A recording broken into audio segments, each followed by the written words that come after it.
Welcome to our channel Wizard of Crafting. Today we will learn how to turn anything into gold.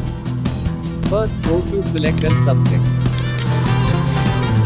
Open Layer panel and create layer via copy by pressing Ctrl plus J. Now create curved adjustment layer. Change this curve into zigzag.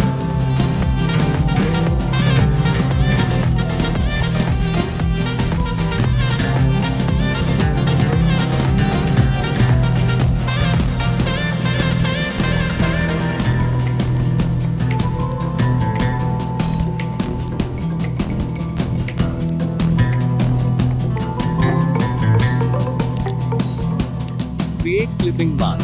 Hold Alt and click on the middle of layer.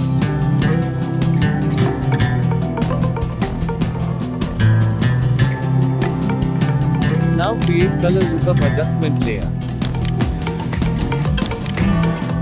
And select Edge Amber Loop. Create clipping mask. Thanks for watching. Please subscribe.